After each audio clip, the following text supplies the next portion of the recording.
Hi guys, welcome to the podcast. Before we start, we just want to introduce you to our sponsor. Our sponsor is the Twitter handle @MugsNFL. They're a company that offer a range of custom items such as mugs, t-shirts, crewneck jumpers, and hoodies, all customized with your favorite sports player or your sports team. That can be any sport ranging from the NFL through to the NBA to UK sports. All you have to do for an extra 10% off your order is drop them a message on Twitter quoting our podcast, that is the Hardwood Hoops podcast, and they'll get 10% off your next order. Cheers and enjoy the show.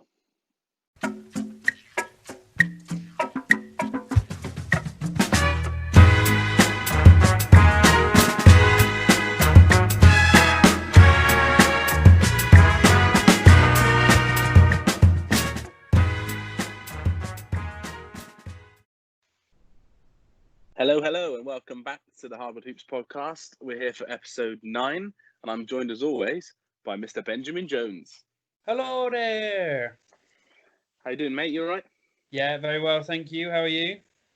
Yeah, all good, thanks. I've had some struggles with this Western Conference list, though. It's been giving me some right nightmares. I thought I was losing my hair before. I'm now just a forehead, so... That's legit how I felt. I've been dreaming about Pelicans, Kings, and Blazers schedules for 2 nights.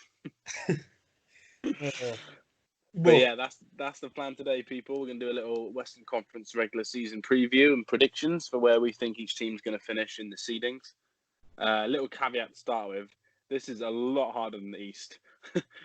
And Yes. I'm a lot less confident that out of my, just say, top 9 or 10 that I've put in an actual order, I'm a lot less confident that I'm going to get 70% of them right, let alone 100%. Yeah, I mean, we were pretty good last week in terms of we had the same list, essentially. I think this week, I'll be massively surprised if we match up with 70%. Yeah, I can't see us matching up apart from probably 4. I think 4 teams will match up. That's my prediction. We'll see. We'll see. Right, just want a little start to the podcast. Congratulations, Ben. Your prediction corner, or COVID corner, has gone well. Harden and Westbrook, who you said maybe they've both tested positive. That's why they're not going, when they're trying to keep it a secret, trying to keep it on the down low. Turned out we had Westbrook test positive during the podcast, and rumours are after the podcast that Harden had also tested positive. So not for a good reason, but well done, Ben. Well, thank you, I guess. Obviously, it's not news we want to hear, but it just seems so suspicious because generally they're not unprofessional players. They'd be there with the team if they could be. So it just felt off to me. And that just seemed a likely explanation for what was going on.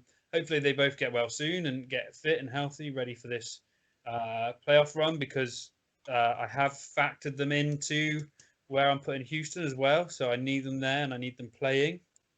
And someone else I've factored in heavily is Mr. Damian Lillard. Happy birthday, 30 today. I'm sure he's listening. Oh, yeah, I'm sure. Number 1 fan. Happy birthday, Dame. Send us a signed jersey in the post. Right, cool. So we're moving straight on to the segment today. No other news, really. We're going to do a 10-day countdown, hopefully next week. 10 days to go. And there'll be all the news, updates, and a little bit more chat about the COVID and the Black Lives Matter stuff that we've heard about. But today we're going straight in with the Western prediction. So similar to the other day, we're both going to go start at the 1 seed, go back and forth, see what we agree on, see what we don't agree on, have a chat, maybe change our list, but I highly doubt it. And then at the end, obviously, have a brief look at not who's going to win the matchups, but if we were right, well, what sort of good playoff matchups we're going to get. So do you want to kick things off, mate, with your 1 seed? Yeah, let's go for it. Let's dive straight in. And no change at number 1 this week. The Lakers still on top. I've got them winning another 5, losing 3, going up to 54 and 17, keeping hold of that top seed. What about you? Yes, I also have the Lakers in the 1 seed. So I think they have enough wins already to easily secure the top seed. I think they've got 2 or 3 really easy wins potentially in the 8. So even if they have a slow start, or like we said the other day with the Bucks, if they use some time to ramp up on players, minute-wise, I just think they're too many games ahead, really, of the Clippers at this point. I think they're 5 games ahead. So I just don't think they'll be able to get caught. I don't think they'll win as many as you. I think I could easily see them going 4-4 just because of the minutes and stuff. But I think they'll start strong, and then obviously once they know they've got that 1 seed, I think they'll then start to use that time to get people like JR more minutes, and get them in the rotation a bit and get used to playing again. I've got them losing opening night though against Clippers. I would agree with that. Yeah, I think that's going to be obviously one of the toughest ones. They'll come out well, and I think they might struggle in both their first 2 games. Actually, I think I've got them losing to the Clippers and the Raptors in the first 2, but they finish quite strong, don't they? Like we said the other day, we don't think the Pacers are going to do well. They've got the Pacers and the Kings and Rockets and Thunder in the middle as well. So I think there's enough wins there, isn't there, just to secure it. If they were level with the Clippers, I'd be really worried, but I just think they're gonna ease it because of the gap. Yeah, I think they'd be okay. So go on to your number 2. Yeah, number 2, as I mentioned then, about the Clippers not being able to catch the Lakers. I still have the Clippers finishing in the 2nd seed. So they got a good schedule. They got the Suns, Nets, Blazers. 3 really easy wins. They'd hope. They got the Lakers first, like I said, and I do fancy them to win that. But I think the gap's going to be too big, like we mentioned with the chatting about the Lakers. I think the gap's just too much there, and I do think they'll win more than the Lakers do in the last 8, but obviously the swing won't be enough to take it. So I think they'll just settle in nicely with the 2 seed and maybe give Kawhi, to your disgust, some rest in the last couple of games. Yeah, I have to agree. I've got the Clippers in at 2 as well. Still the same. Still the same, yeah. I had them going the 1 more win than the Lakers. So 6-2, putting them on 50 and 22.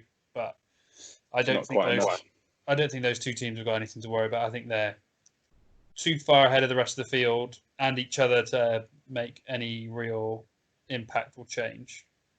Also, just a quick one with our the way we've worked it out, we would also still have then the Bucks being the overall 1 seed and getting whatever home court advantage they might come up with. Yeah, whoever they play in the West, because if the Bucks do get there, then they will be the 1 seed in terms of both conferences. Just a little shout out with that. Yeah. Cool. What about number 3? I think we still might match with this one, and then I think it's going to be all changed then till the end. I don't know if we will, but here we go. Do you want me to go? Yeah, you go. I've got at 3 Utah. No, we did not match. I did think we would. We did not match. I know they had all the issues with COVID and Donovan Mitchell and all that, and Rudy Gobert falling out. However, I feel like this time in a bubble together, they'll have bonded again. Everyone will be a bit fitter and healthier. They can integrate Mike Conley better into the lineup.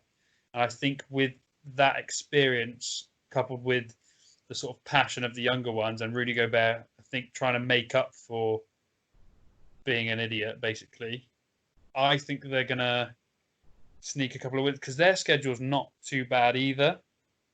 And just looking at it, I mean, they've got the Spurs twice. That's got to be wins. They do play a lot. They do play a lot of teams that are going to be wanting to jockey for position though, as well, aren't they? In terms of Mavs, Grizzlies, and Thunder. I don't think they're going to come out swinging. So I'm backing the Jazz coming up to that 3rd seed. We're going to have some differences. So my 3rd seed, I wanted to put the Mavs or Rockets or Thunder in the 3rd seed. I was desperately trying to, because I predicted the Nuggets would lose 6 of their 8 games. I don't know why I predicted that, because I looked into the schedules more and also looked at obviously the players that are now missing, because we did that before any players had declared they were missing. Yeah. And I just think the Nuggets are going to hold on to the 3rd seed. So unfortunately, even though that'll make my original prediction incorrect, I just think they're going to hold on. I think they're going to struggle with the restart in general, but I think the gap above the teams they've already got is going to be enough for them to cling on. Yeah. I've got them finishing in the third seed by technically a game and a half, so very tight. But I just think that they've got enough with that gap that they've got at the moment. Schedule-wise, obviously, they come straight out and they've got the Heat and Thunder, which is not the easiest, not the hardest, and then they've got the Spurs. But I just think they end it quite difficult. They've got the Lakers, Clippers, and Raptors, so I think they're going to need to win their early games. I think they're going to come out firing. I think they're only going to win. I think they still might go 4-4 instead of 2-6, like I said. But I think 4-4 probably gets them there by a game, just because they're starting 2 games ahead of everyone else, or 3 games ahead of most teams, 2 games ahead of the Jazz.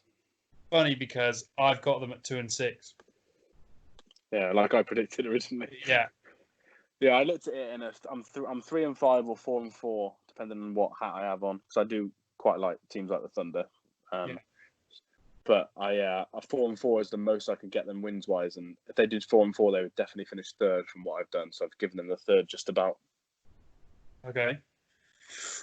Right, here we go then. Who's your 4?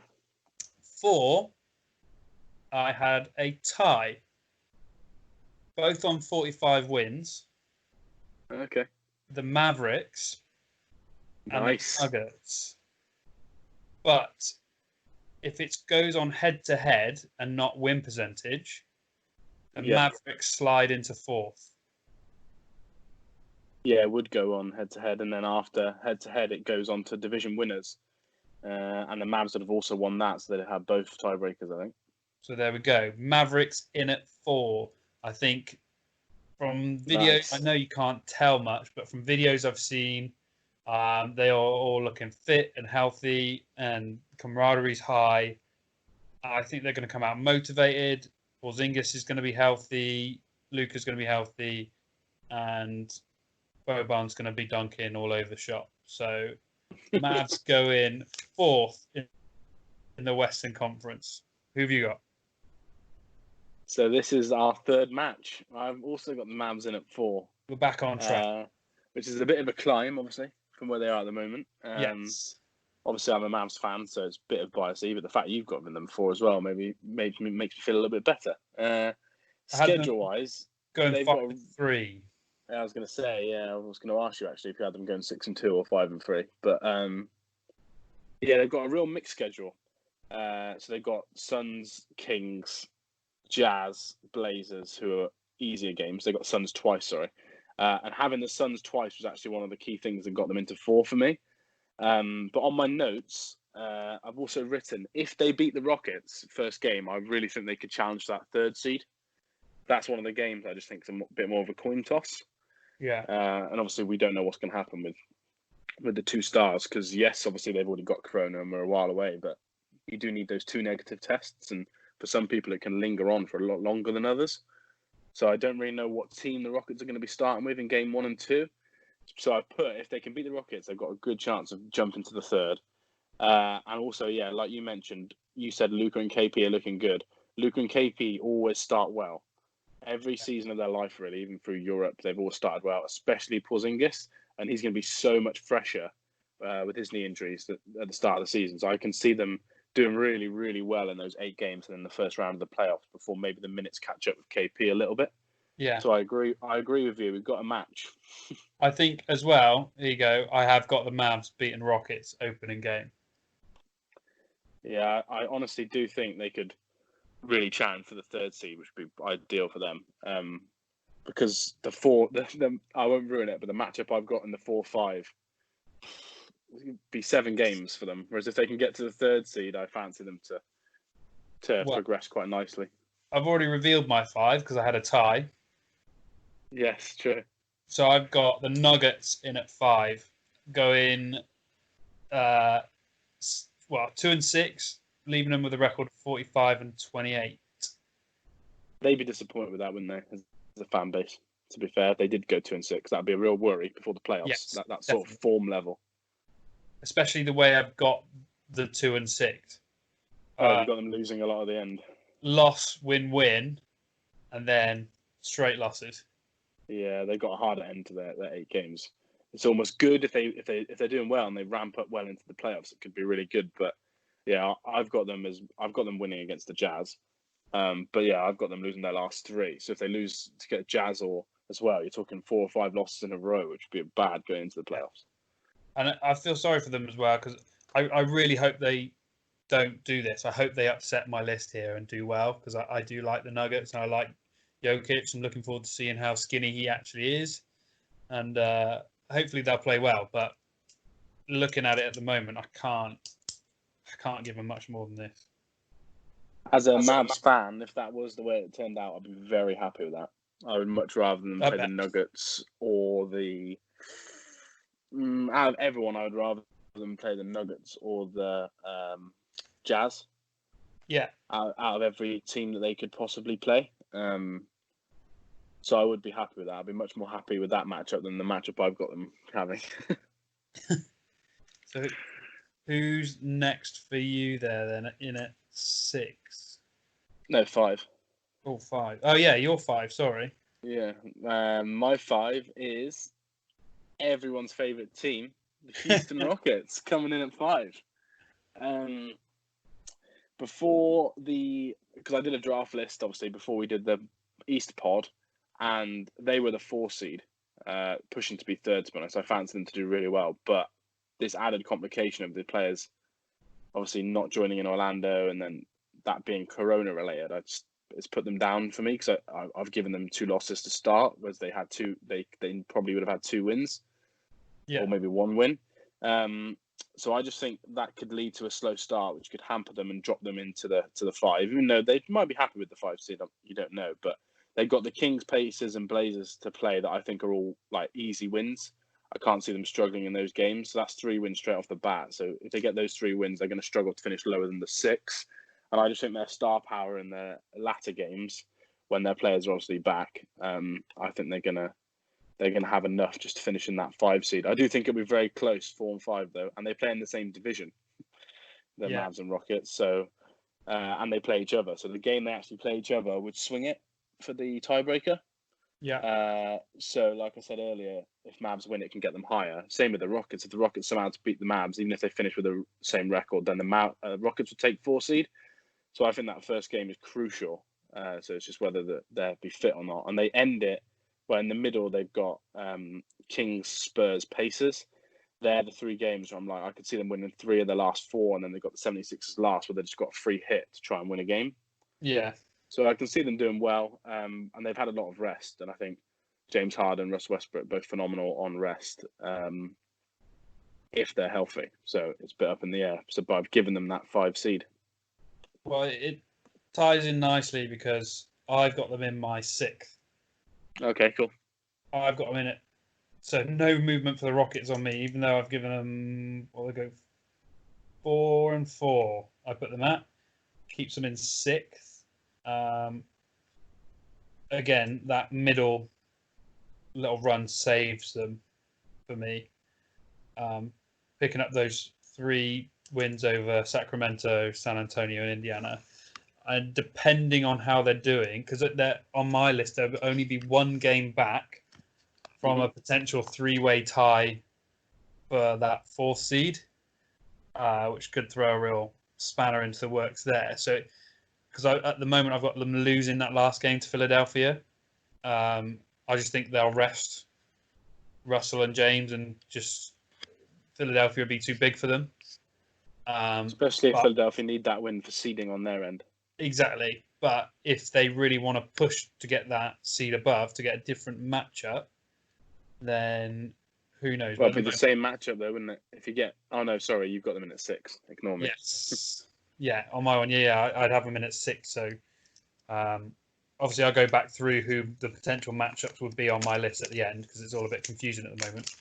But, who knows? They might want to fight for it. They might be happy with their opponents. But there we go. Who have you got at 6? Well, before I say the 6, do you think that even looking at who they could play in the second round might impact things? So, for example, if the team like the Rockets are perfect, they're very analytical driven, aren't they? Very clever general manager. Could they look at it and say, "All right, if we finish 6th, 7th, or 5th, which side of the draw will we be on? When will we play the Clippers? When will we play the Lakers? Like, who do they want to play first?" Do you think that could factor into it? Maybe they feel like oh, the Lakers are too big for us. Let's try and play the Clippers and wait to the finals for the Lakers. I'd like to say yes, they'd love to think about it that way, but given their track record in the playoffs, I don't think they can think like that. They just need to go all out. Yeah, win everything. Just go game by game and not think about where we're going to be. Just focus on how you're going to win. Because, I mean, well, we all know their playoff record so far, and it's questionable, isn't it? So yeah, in the big games it is, very questionable, especially James Harden himself. He'd be wanting to try and prove everyone wrong with that, I think. Definitely, and like we keep saying, we don't know where they're going to be health-wise coming off the back of what they're going through at the moment. So again, fingers crossed they come back 100% because, well, it makes it more entertaining, makes it more interesting, and you don't want to see players and teams go out because of a horrible illness has got hold of some key players. Yeah, and if they're fine in terms of joining the team, but it's so late that they need to obviously can't just rush in and play, because I think they played 2 games in the first 3 days. Like they might just be like, oh, we can't rush them into that and risk injury. So you've got the other side, the muscular injury side as well, haven't you? If they get there too late. Yeah, exactly. And we before all this, before finding out they'd contracted COVID, I was quite high on them doing even better because I feel like they both need the rest. Yeah, I agree. But now, I feel like it could have gone the other way. Like they'll come back so tired from recovering that they could be worse off than they would have been at the end of the regular season.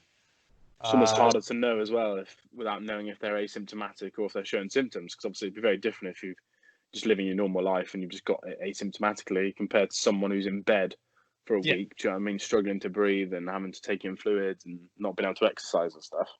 Yeah. Precisely. Yeah, okay. Watch the space with them, I think. They could be a hit and miss team either way. They could surprise a lot of people and finish 3rd, or they could finish 7th. I think there's a lot of scope for change with the Rockets. It's just the West all over, isn't it? So much movement.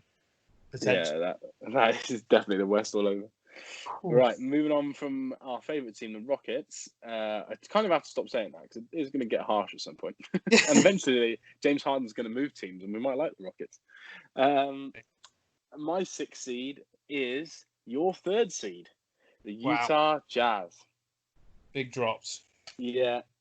I was similar to, what you mentioned, obviously, the team chemistry issues. And when I sat down before looking at any schedules and I wrote my original just rough list before I looked, I wanted to see where I got them. I had them doing quite well. Also, because we did do a schedule podcast, I knew they had quite a relatively good schedule. But the more I thought about it, I just cannot see the team having good chemistry due to, obviously the Gobert issues with him and Donovan Mitchell. If you said to me now, if they would have left Gobert at home, which is shocking to say, I mean, he's Defensive Player of the Year candidate, I probably would have been higher on them. They would have done worse defensively, I understand that. But I just think team chemistry-wise, and obviously Gobert, I think I read a good article, but analytics-wise, I think Gobert sets almost like 62% of Donovan Mitchell's screens in second half of games.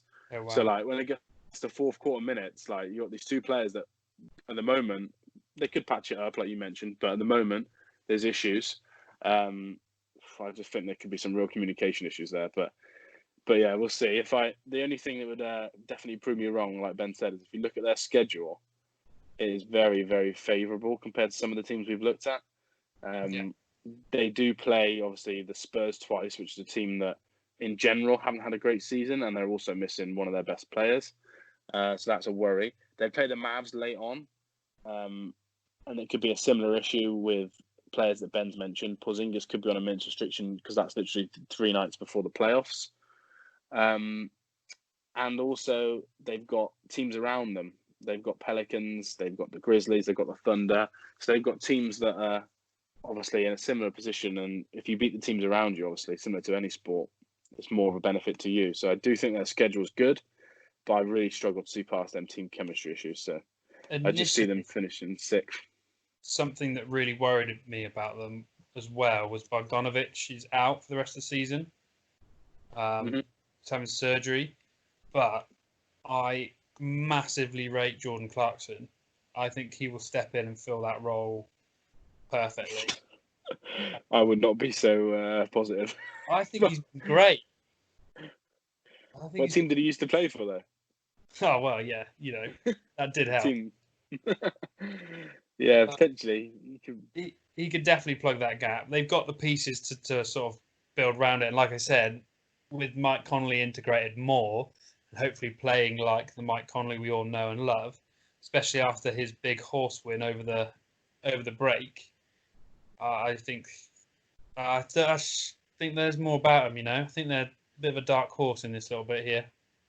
Potentially, yeah. There's been some good articles, obviously, saying the break really helped Clarkson bed in because obviously he's a new addition to the team, isn't he? They got him in December, I think. So yeah, I read a couple of things about that, and obviously I've read that Mike Conley's obviously appreciated the break because he was having a very bad season for his obviously level. So yeah, you could be right. I've got them, but if I'm honest, I had them in fifth, and it was we spoke about this off air actually. I was swapping three teams around quite a lot. And it was them and the Rockets were swapped quite a lot in fifth and sixth. So if they finish fifth, I wouldn't be shocked. You know what I mean? Like, I think it's going to be that tight. It can be one game between probably, you're talking from the 7th seed to the 4th seed. There could be 1.5 games separating them. It's almost, if you beat each other, the tiebreakers could be the key. Yeah, you've pretty much nailed it there. I think between my 7 and my 3 is about 1 or 2 games. Yeah, it's very tight in the West, which is a common phrase we're probably saying every time we talk about the West. I think nice and tight. Who's your 7 seed then? 7, OKC. Same as mine. We got another match. 4th. Yes, ding ding ding. I've got them going 3 and 5, ending up with 43 and 29. I like OKC. I love the way they've developed this season. I think they've been brilliant. Chris Paul's obviously been a massive positive on that roster, and he's really brought on those young guards. Future Nick Chris Paul, throw it in there. Stirring. In Dennis Schroeder and Shai Gilgeous-Alexander. I mean, outside of their starting 5 in those 3, potentially, if they want to go, that's quite a small starting lineup there with Adams at the centre and then Gallinari playing like a small forward, power forward role. I don't know what lineup's their best lineup really, or Nerlens Noel in there. Outside of those players, I don't think they've got enough to stop a lot of teams. I think defensive end they can struggle, can't they? Yeah, it's going to take a lot from Chris Paul to carry them past all these teams now. Andre Robeson's back as well, though, which might be a benefit to them defensively. Yeah, I hope so, but it has been like 2 years since he's played an NBA game fully healthy. Yeah, very, very in and out. Yeah, so... What do you think about their schedule, though? Do you think they've got quite a nice middle, haven't they, really? With the Grizzlies, obviously, who are going to be in and around them, and then they play the Wizards and Suns back-to-back. That could be a nice double-header, 2 nights. Do you know what I mean? 3 wins in 3 days. Yeah. 4 days, sorry. Although we were just talking about it, where have I got on? Winning opening night, giving the Jazz a little beat down. Although I was just talking about how well I think they're going to do. Clarkson's not bedded in yet. First game. No, exactly. He's one more game. And then... they got a hard run the next 2 after that, mind. Yes. And then I've got 3 losses on the bounce, 2 wins, 2 losses. Okay. So we've got a difference where I think they're going to beat the Grizzlies. You think they're going to lose to the Grizzlies. That could be quite key for their season, really, couldn't it, seeding-wise? Yeah. And I know we've made a few jokes about Kawhi Leonard sitting, but their last game is against the Clippers. And if the Clippers are the 2 seed and their first playoff game is on, I don't know, 16th of August or 17th, depending on when they do the schedules, that could be 2-day break. They might, like, I'm not even being dramatic, they could easily sit Paul George and Kawhi Leonard, couldn't they, in that last game? That could be the benefit of the Thunder. Yeah. Could swing them an extra win, which, I mean... Could take them up a space or 2. Yeah, easily. depending on how everybody else falls. Yeah, well, I've got them, like I said, 7 as well. On my notes, obviously, I put a very mixed schedule because I can see some real clear wins like you can, but there are some really hard games there. And if the Clippers, for example, struggle at the start and they need to hold on to a second seed, or if the Lakers have a bad run, you know what I mean? And this means more, that adding the Clippers into that need to win, that makes the schedule even harder. And they have got quite a young core. I know they've obviously got experienced players as well, but in their like top 7 for the season for minutes wise, like 3 of them, nearly 4 of them are very, very young players. Yeah. And I think they've got Jazz, Nuggets, Lakers to start, and I've got them to lose all 3 of those games. 3 losses on the bounce from the start with a lot of young players, and obviously Chris Paul, who he helps them a lot, but he's very demanding. He won't like to lose 3 games. Do you know what I mean? After this long break, he's going to come into it fired up. So I think the way their schedule is ordered could really, really affect them not having the easy games at the start. So yeah, I've got them just dropping into 7 as well. And I've got them 1 game behind the Jazz. So like you said, one win could make all the difference for them. With the schedule I've got here, so they've got Miami on Thursday the 13th of August, and then it says it's a back-to-back. So they're playing the Clippers on the Friday. Yeah, the 14th. Yeah, but they've just got no tip-offs confirmed, have they? Because they want to wait for know which teams need to win. I mean, that going into battling Miami, that'll be a tough game.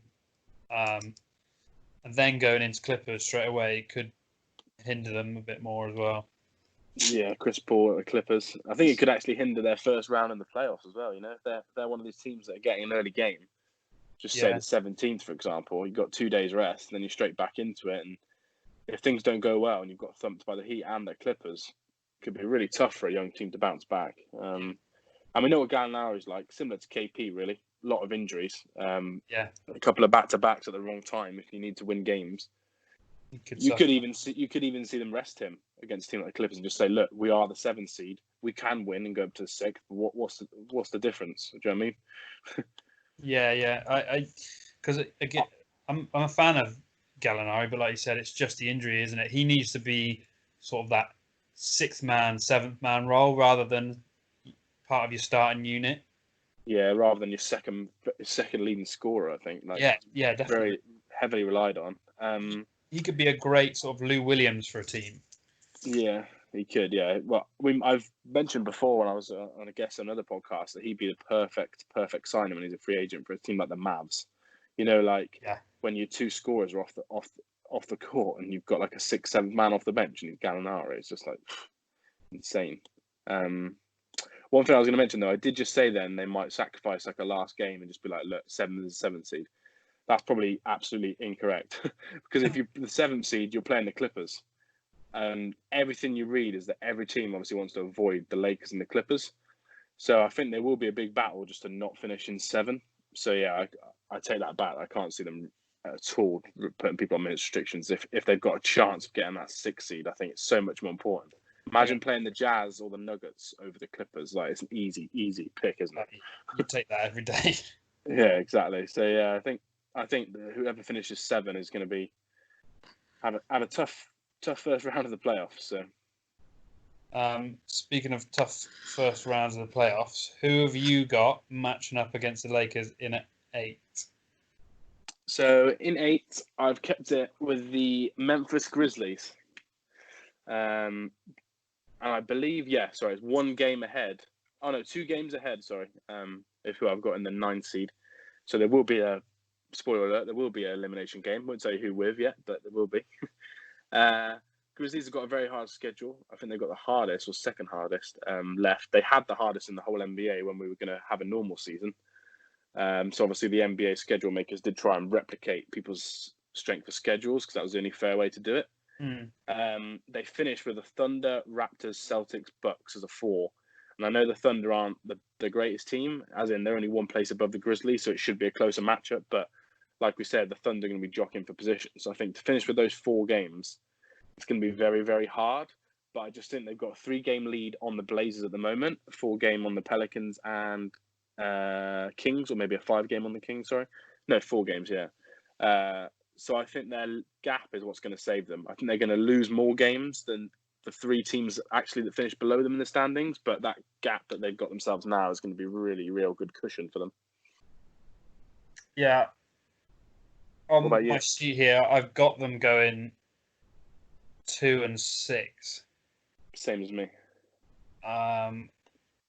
Which, okay, here we go. I might have them 3 actually. Sorry, 3 and 5. In at 8, I have. Oh God. A 3-way tie. Oh God. Okay, this is why I've been pulling my hair out.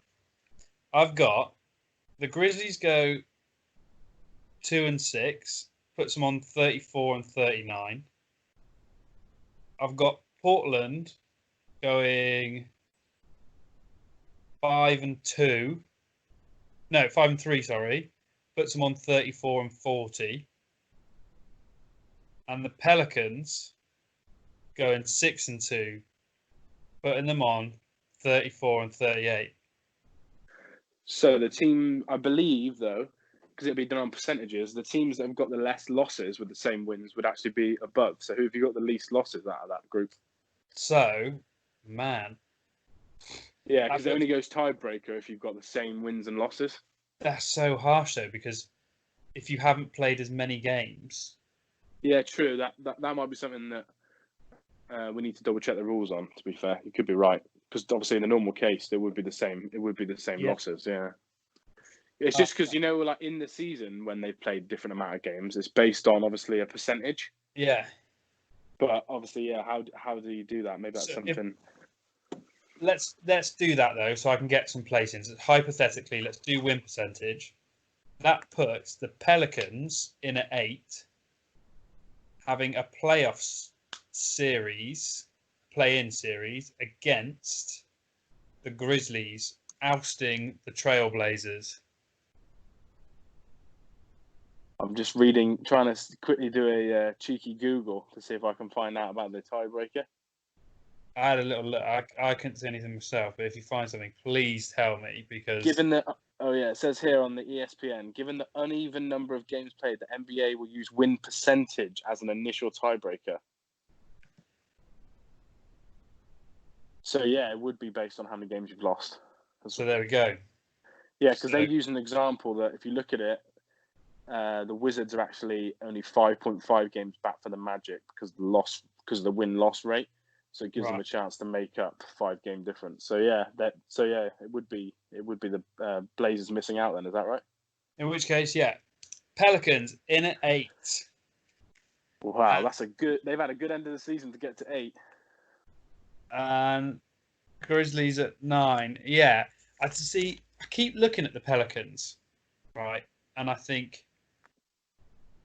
you're not that good. And then I start looking at their roster, and I think it's quite deep. You're actually quite good. Yeah, they've got a lot of people that can score the basketball in like different positions that you just wouldn't think of coming off the bench. And as we've said before, their schedule is so nice. Get the first 2 games out of the way, which is Utah, which, by the way, I've got them beating Utah.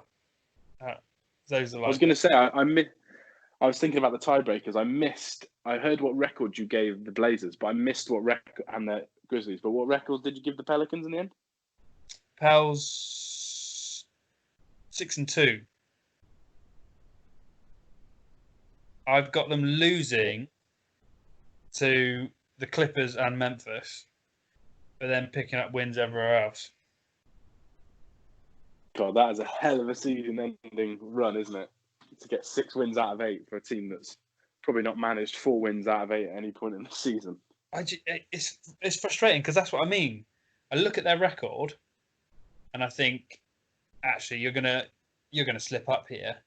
And then I keep going back to their team, and I keep going, you shouldn't be slipping up here. You are better than nearly every team you're about to play. You have no real excuse now not to be racking up these wins. you look at that team: Lonzo Ball, Drew Holiday, Brandon Ingram, Zion Williams, Derek Favors starting lineup. Yeah, it's good. It's good. Oh, by the way, little interjection there. Drew Holiday also just announced that he was giving away the rest of his salary to Black-owned businesses and charities, and that's $5.5 million. So just a quick shout out whilst we're talking about his team. Wow, that's so nice of him. That's brilliant. Yeah, 5.5 million is not chump change, is it? Either, to be fair. No, definitely not. But yeah, no, I do agree. Their schedule is very, very good. But they are obviously a young team, and a lot of their games that you would have given them wins that they might be favoured in. I agree, but they're still very close matchups. So like when they play the basically they play the Kings twice, and I do agree if they beat the Kings twice, you could be knocking on six wins, couldn't you, quite easily? But it's going to be tough. The Kings and Grizzly games are going to be huge for the Pelicans. Yes, yeah, definitely. So that's I've got the Grizzlies. I think I've got the Grizzlies losing to the Pelicans, but I've got the Pelicans going 50-50 with the Kings. So that was what swayed my 8 seed to stay the Grizzlies. Yeah, they're one game ahead. I've got the Grizzlies, but okay. I have got the same playing game as you. I've got the Pelicans at 9, so the other way around to you. Yeah. I thought when I started this that it was going to be very comfortable. That if I'm honest, I thought the Grizzlies would be the 8 seed, and I did think the Pelicans would be the 9. But we'll go on to who I've got finishing 10 in a minute. But I've only got the Pelicans just about getting into the 9 seed. But I've got them comfortably within the 4-game gap that you need to force the playing game, because obviously you need to finish within 4 games from the 8 seed to force that double elimination potentially playing game. Yeah. So I have got a playing game, which we didn't have for the East. So that's a bit of excitement. We will have at least one playing game to watch if we're both right. With the Pelicans, obviously, similar to Ben, easiest schedule in the NBA. I think they fall 1 game short of the Grizzlies in finishing where they finish. And if the Grizzlies beat them in their 3rd game, there's just no way that they're going to get in the 8th seed. But if you ask them now, like 8's like in terms of what they want, just getting into a playing game would be like all they could ask for. Yeah, because obviously, yeah, I know they were disappointed when the season ended because they had an even easier schedule. Like obviously they can only play teams that are in Orlando now, so they have got the easiest. But originally they had like a lot of games against the Knicks, Hawks, teams like that, like even easier teams. So they're obviously very disappointed with the way the season ended. But I think obviously giving them a chance to get in now and get that game against the Grizzlies, I think that's going to be exciting. I can't wait to watch a playing game with those 2 young teams. So I was listening to some people talk about it, and they had recently just watched Semi-Pro, one of our joint favourite films, and they're calling it the Mega Bowl. The Mega Bowl, yeah, I heard the same thing, same podcast. Yeah, that's a good. If I'm honest, I want it to go double elimination. Whether you're right or I'm right in terms of who finishes 8, who finishes 9, I really want the 9 seed to win the first elimination game, because that takes it to a true Mega Bowl elimination. Whoever wins this, yeah, that's it. And also, I believe it's back-to-back, isn't it? Because of the way the schedule works, if it is forced into a double, the second is back-to-back the night before the playoff starts. So before the playoff starts, you're going into a double back-to-back 2 nights in a row, potentially 8-9 seed matchup. That's so cool. And then 3 days rest and straight into your playoff seeded. Yeah, I imagine they obviously would get favourable. Whoever, like the schedule makers, are good for the Lakers as well. The Lakers are going to get even more rest for this, because obviously they won't have to play in a playing game. So the Lakers are going to have 6 days rest. But yeah, I just want that. I want there to be a playing game, and I'll just reveal my 10 seed now. We talked about this before we recorded the podcast, but do not sleep on the Kings. Like the Kings aren't very good. They're not great, but they've got some good young talent, and their schedule is nearly as easy as the Pelicans. And obviously, they play each other twice. So that is going to be absolutely key. If the Kings beat the Pelicans twice with the rest of their schedule, with the Wizards and stuff, the Kings could easily put in a little run. They won't be able to catch the 8 seed, but they could get 4 games back quite comfortably and get into a playing game, and that would be crazy. After all the years the Kings fans have had. Do you know what? I've gone unconscious on the Kings. I've got them going 2-6. No chance. That's crazy, I think. But it wouldn't surprise me either. They are that team. That's the way they are. I can't see them going 2-6. Well, they got Spurs and Magic first up, and I could easily see them winning those 2 games straight off the bat. And if you win the first 2 games straight off the bat, you've still got the Pelicans twice and the baby Nets, as I'm going to call them. So I've got them beating the baby Nets. I've got them beating the Spurs, and that's You've it. got the Pelicans, beating them twice. I've talked myself into New Orleans by the sounds of things, and I talked myself into Orlando last episode. So I'm going with them. You're gonna have an exciting playoff. I know, right? But no, I do think, like I said, I've got the Pelicans them splitting their games, and I've got the Pelicans in 9. So obviously, I do see the Pelicans outlasting the Kings. But I'm just telling people, don't be surprised if it gets to 2 games to go, and you've got the Grizzlies in 8th, and you've got the Kings and Pelicans still fighting for the 9. Now, it honestly wouldn't shock me. But a lot of it depends on Zion. I watched every one of his college games at Duke. I absolutely love him. Obviously, I wanted him to go to New York originally. He is incredible, but he's had obviously a lot of time off this season. Not a lot of actual NBA minutes in terms of actually playing NBA style basketball. If he's as good as he can be, the Pelicans will just walk into the 8 or 9 seed. The Kings will have a chance, but if it takes him a while to get to grips, and obviously if they have to rest him minutes wise because of his body shape, etc., they could struggle. But it wouldn't surprise me if they went on a tear and just finished in the 9 seed quite comfortably. But I'm just saying the Kings have got a chance. So where have you got your favourite player, Skinny Matt? This was hard. I've got them in 11. I just think they finish. They got the same record as the Kings win-wise on mine, but I think they just finish in the 11th seed, just about on the tiebreakers. And that pained me to say. And they've got the best. If you even include the Thunder, who are in the 7th spot, they've got the best roster from 7 all the way through down to 14 for me. But they've got an absolute awful schedule, a real bad schedule. If I just quickly run through it.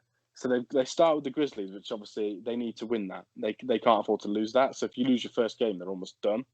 But just saying if they beat the Grizzlies, they then got the Celtics, Rockets, Nuggets, Clippers, 76ers, Mavericks before they play the Nets. So I could see them winning their first game and their last game, but that's the only games I've given them. Shall I tell you what I've given them? Yeah, but I do also think, speaking of his birthday today, do you know what it's like? Any of these games, right, with McCollum and Dame, against any team, even like my Mavs, for example, they could easily score 60, 70 between them and just win you a game. And if they get on a hot streak and you've got, like, they got one back-to-back and then another game, like, so one game, 1 day rest, and back-to-back, 3 games in 4 days. If they hot up with those 2 shooters and the bench around them, they could win 3 in 3 days and then be fighting for that 9 seed. But I just think they would have to go on a hell of a 3-point shooting tear.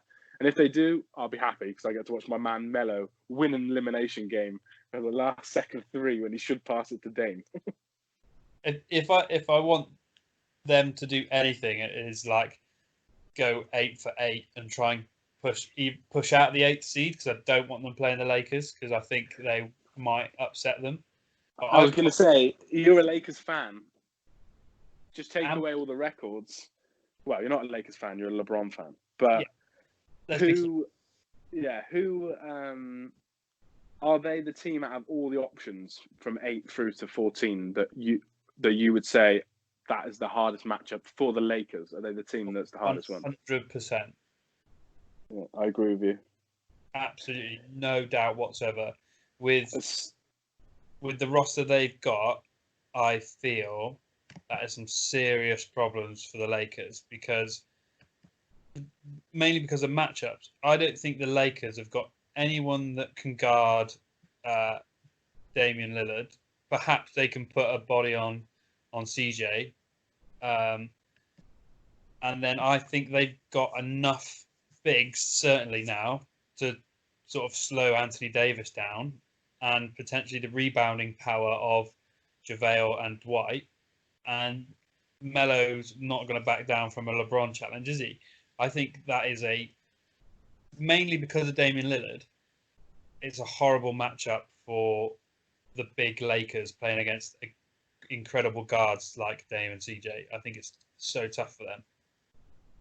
It'd be a hell of a series, I think. And just from a nostalgic point of view, how cool would it be to see Melo, LeBron going at each other end to end like they used to do in the Cleveland Knicks days? I think it could be cool. Oh, it'd be great. Yeah, if I was a LeBron or Lakers, well, yeah, it's not a Blazers fan because they just want to get there. But if I was, Lakers fan or whatever, then I would really, that matchup compared to any other would just be a lot more difficult, especially on the run the Blazers would need to go. The Blazers would have to beat a lot of good teams to get there, so their form and their confidence is going to be insane. But you've got the other argument that Zion versus LeBron, because they'd probably be guarding each other. Yeah. So, that's almost like back in the old days when it was like Kobe, MJ passing the torch. Like, that's quite cool as well. Yeah, definitely. So just quickly before we go on to summarising it, for Portland, I had them beating Memphis, beating Boston, losing to Houston, and then beating Denver, losing to the Clippers, beating Philly, losing to Dallas, and then beating Brooklyn. Good Mavs win there, like it. Yeah, it's got to be done. I had them doing enough to get to get that three-way tie in 8th, but yeah, but if they nick a win in your scenario against a team like the Mavs late on, that's them in the playing game, isn't it? So it is still very tight in that instance. Would not want to be deciding the odds for this, I tell you.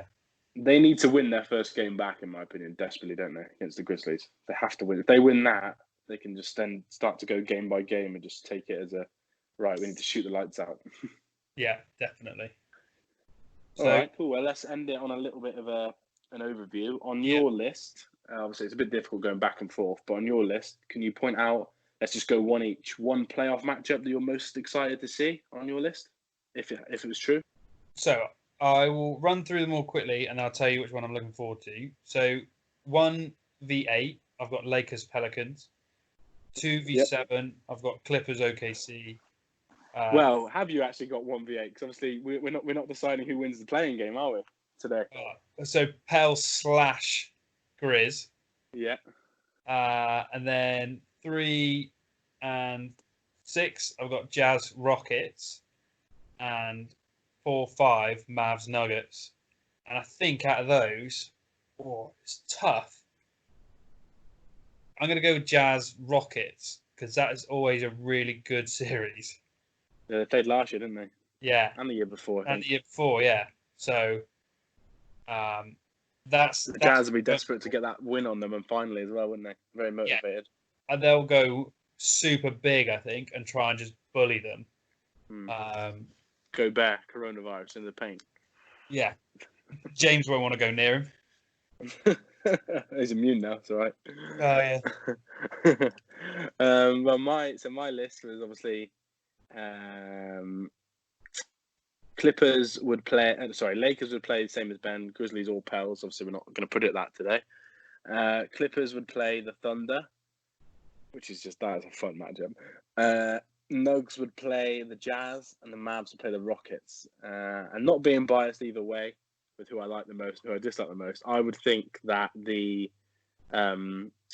Rockets-Mavs game, series, would just be insane. I think that would probably be it for me. I think that would be a lot of points scored. It's two very high three-point shooting percentage teams, and Luka gets compared a lot to James Harden.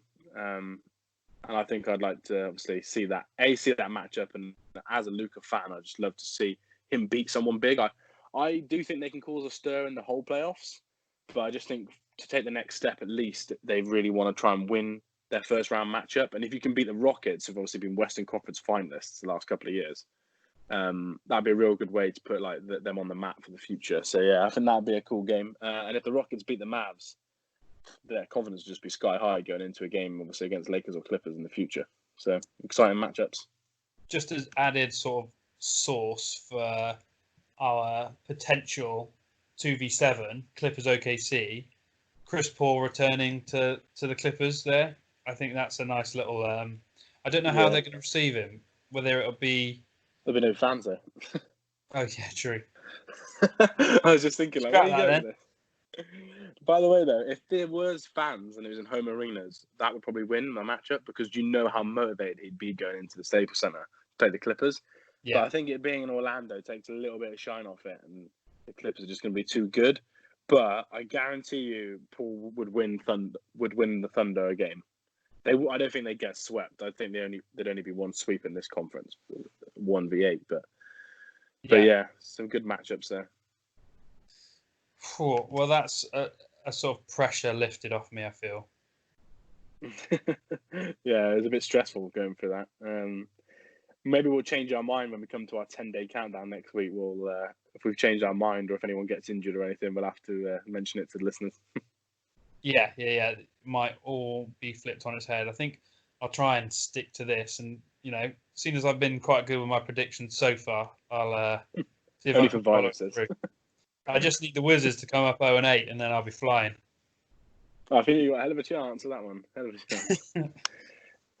Right, cool. So we're going to end on a little bit of housekeeping. So next week we've got 2 episodes again. We've got our 10-day countdown is the plan to do. Where we're just going to overview all the news between last episode and then the next. Going to go over any more predictions / maybe a few bets that we might want to make. And then we've got an Alpha Best challenge with Rich Barrett and the guys from NBA UK Fans. They want to put on a challenge on our podcast that I'm going to host, and it's just basically we're all going to pick the best player in the NBA for each letter of the alphabet. So, for example, Ben would pick LeBron James for J, and none of us would pick James Harden for H. So that'll be a fun little challenge. There's going to be some forfeits and stuff. The plan is that to be next Friday, but it's going to be a long episode, so I don't know when it'll be released. I'll keep you guys up to date. And then we're going to do an opening night preview the day before or the day of the first games. And then after that, it will just be regular pods for all the games we've got to watch. Which I guess, Ben, we just can't wait to actually watch some basketball now. Man, I'm so excited. I was at work today and did a bit of a PE lesson with some of the kids and did some basketball, and I was just chomping at the bit. I just can't wait for it to be back. Yeah, and just as a little side note, obviously we're a UK-based podcast, and the times of some of the games are much more UK-friendly, aren't they? So yes, a lot more people. I know obviously everyone's still working, so a lot more people that can't stay up all night and watch games live, they're going to get a lot better opportunity. And obviously all of us fans of certain teams or just absolute NBA nutters are going to be staying up all night and get to watch even more games than normal. So can't wait. Yeah, bring it on. And finally, just to finish, we ran a competition on our Twitter page for a free mug from our sponsors at Mugs NFL. Yes. Thanks to everyone that entered. Did Jen Bones get in there, or? Jen Bones tried his best to get in there, but I had to ban him for cheating. So he's not in our final list. Oh dear. But what I've done is I've numbered everyone's Twitter or Facebook, because some people didn't have Twitter, so we had to obviously let people enter on Facebook. Yeah. I've numbered all their names or their @ names, and I've got a generator up in front of me, so I'm just going to press that, see what number comes out, go to the spreadsheet, see who wins. So, Love Ben, it. can I have a famous Ben Jones drum roll, please? Oh! Right, winner is number 7. Oh, Carmelo, number 7. Let's go see who that is. That is friend of the podcast, Mr. Scott Bolton, who has just won that. Yeah, Scott will be very happy. Yeah, he's actually only just become an NBA fan, hasn't even got a team yet, so still needs to be convinced. So I'll see what mug he... Yeah, pick the Rockets, yeah. What mug he wants. And yeah, well done, Scott, for winning. Your mug will be out to you ASAP. And thanks for everyone for entering again. We're going to probably do the same again with different prize in the near future, maybe when the playoffs start or in the finals, just as a little bonus for the listeners. Yeah, nice. No, I think it's a good little competition, and well done to Scott. Cool. All right. Well, thanks again, mate. That was a good week for pods. I'll speak to you next week for our exciting 10-day countdown. Yes, I cannot wait. Cool. And remember, guys, go follow us at @_Hardwood Hoops, and we'll see you next week. Cheers. You too.